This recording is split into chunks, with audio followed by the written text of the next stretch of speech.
안녕하세요. 수인제도 내과 이슬기입니다. 자, 벌써 저희 시리즈의 마지막 부분에 도착을 했네요.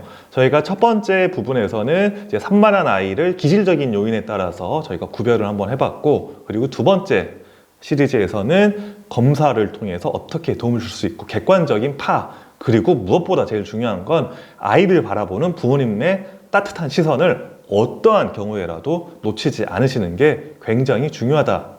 이 점 강조를 드렸습니다. 오늘은 실질적으로 가정 내에서 어떻게 도움을 줄 수 있는지 제가 하나하나 솔루션을 말씀드릴 텐데요. 자, 첫 번째 내용은 다음과 같습니다. 자, 먼저 ADHD라고 하는 진단을 받고 난 이후에 많은 부모님들께서 막연한 불안감에 빠져 계신 경우가 많습니다. 그러니까 예를 들어서 학교 가서 아이들한테 놀림을 당하면 어떡하지? 혹은 학교에서 선생님에게 지적을 받으면 어떡하지라는 그 불안감, 즉 아직 발생하지도 않은 일에 대해서 걱정을 굉장히 많이 하세요. 하지만 제일 중요한 건 아이에 대한 믿음이라고 제가 말씀을 드렸죠. 그러니까 예전에 한번 이런 적이 있었습니다.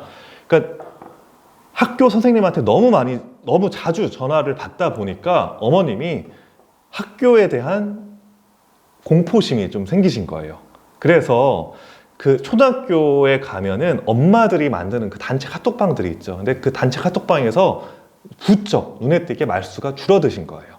그리고 심지어 선생님한테 아이가 어떻게 보면 약간 부당하다 싶은 대우를 받은 사건이 일어났는데도 불구하고 어머님께서 마냥 죄인처럼 죄송합니다만 반복하셨던 그런 케이스가 있었는데, 그때는 제가 좀 명확하게 말씀을 드렸어요. 어머님, 이거는 어머님께서 사과를 하셔야 될 문제가 아니라 아이를 지켜주셨어야 되는 문제입니다 라고 분명하게 말씀드렸거든요.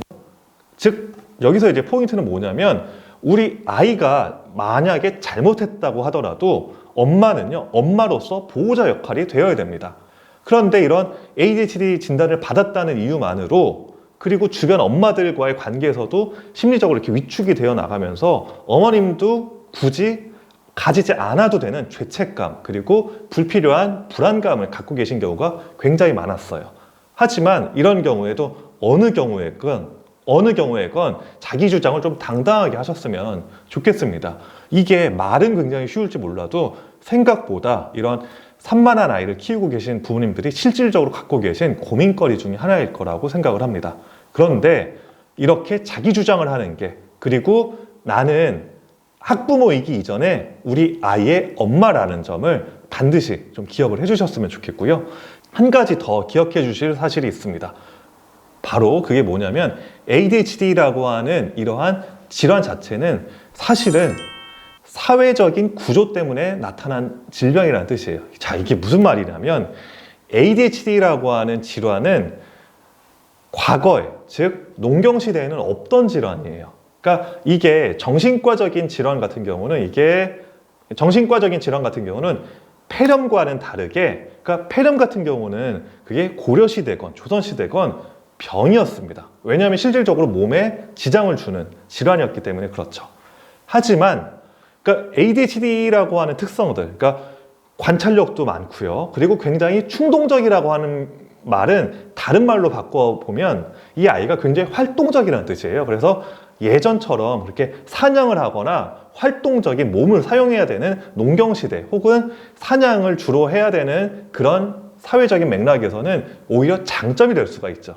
근데 이게 현대사회에 들어와서는 가만히 앉아 있어야 되는 상황들, 즉 저희가 책상에 앉아서 공부를 해야 되는 이 의무교육이라고 하는 시스템이 있기 때문에 초등학교 6년, 그리고 중학교, 고등학교 해서 6년, 도합 12년이라는 시간 동안 여러 가지 내용들을 받아들여야 되는 이러한 사회 구조가 나왔기 때문에 그 부분에 적응을 하기 힘들어서 저희가 ADHD라고 하는 이름을 붙여주고 거기에 대해서 적응을 돕는 그런 맥락이라고 보셔야 돼요. 그러니까 즉 그 자체가 질환이라기보다는 아이가 갖는 특성이 사회의 양상이 조금 달라지게 되면서 좀 삐죽 튀어나오는 이런 부분들을 보다 쉽게 적응하도록 돕기 위한 게 가장 큰 목적이라고 보시면 될 것 같습니다. 그러면 이런 ADHD적인 특성을 가진 아이들이 갖는 인지적인 강점도 있어요. 바로 뭐냐면 창의성이 굉장히 뛰어나다는 점입니다. 실제로 구글이라던가 애플 같은 그러니까 첨단 IT 기업, 그리고 이제 4차 산업혁명 같은 오히려 이제 산업사회적인 맥락을 약간 벗어난 창의력이 더 강조되는 부분에서는 오히려 이런 ADHD적인 특성을 가진 아이들이 더 강점을 보이고 있다는 연구가 이미 하버드 비즈니스 리뷰에서도 보고된 바가 있습니다. 그래서 실제로 미국에서는 이러한 독특한 창의성을 가진 아이들을 채용하고 그리고 그 강점을 오히려 늘리기 위해서 회사의 업무 방식도 바꾸는 경우들이 굉장히 많죠. 그렇기 때문에 저희가 뭐 유연근무제라던가 이런 것들도 ADHD 성향을 갖고 있는 아이들 혹은 성인에게는 더 강점으로 발현될 수 있는 거예요. 왜냐하면 내가 일하고 싶을 때 내 능력을 정말 극대화시켜서 사용할 수 있는 환경이 지금은 만들어진 거죠. 그래서 이제 여러 가지 이제 아이의 창의성을 빛낼 수 있는 뭐 예를 들어서 컨텐츠 기획이라던가 혹은 이제 3D 프린터 같은 경우들은 이런 창의성을 가장 극대화시킬 수 있는 여러 가지 다양한 좀 전문적인 직업군이 될 수도 있겠죠. 그래서 이러한 아이의 특성 자체에 대해서 너무 이게 질환이야 라는 이런 관점에 포커스를 두시는 것보다는 우리 아이가 갖고 있는 다양한 좀 더 눈에 도드라지는 특별한 재능이 있는데 일단 사회가 조금 과도기적으로 이렇게 변해나가는 과정에서 적응에만, 그러니까 학교를 다닐 때 조금 더 수월하게 적응하는 것도 사실 중요한 부분이잖아요. 그래서 우리 아이가 학교에 조금 더 편하게 녹아들기 위해서 적응만 조금 돕고 동시에 우리 아이가 타고난 이러한 특별한 재능을 일부러 저희가 없앨 필요는 없겠죠. 그래서 이러한 부분들을 활용할 수 있는 시대가 또 다가오고 있기 때문에 그러한 부분들을 좀 더 강화시켜 줄 수 있는 것들. 그래서 제가 가장 좀 제안을 드리는 것 중에 하나는 물건에 대한 다른 용도 사용하는 것들을 함께 이야기해 보시는 것도 굉장히 좋아요. 그러니까 예를 들어서 뭐 평소에 생활하다가 불편한 것들이 굉장히 많을 겁니다. 뭐 화장실 변기를 어떻게 하면은 뭐 좋을까 해서 뭐 단점들을 막 좀 리스트업을 해나가는 것도 한 가지 방법이에요. 뭐 겨울에는 너무 차갑다. 그래서 여기에 대한 솔루션을 만들어 본다던가. 그러니까 이게 하면 애들이 할까 따라올까라는 생각을 많이들 하시는데 생각보다 제가 실제 진행을 해보면 아이들이 굉장히 잘 따라옵니다. 그리고 어른들의 좀 일종의 좀 고정된 생각, 편견들을 넘어서는 경우들이 생각보다 많이 보이기 때문에 이런 아이들의 생각이 즉 틀린 게 아니라 이렇게 다르게도 생각할 수 있구나라는 경험을 아이의 마음속에 심어주는 것도 굉장히 중요하다는 점 기억을 해주셨으면 좋겠습니다.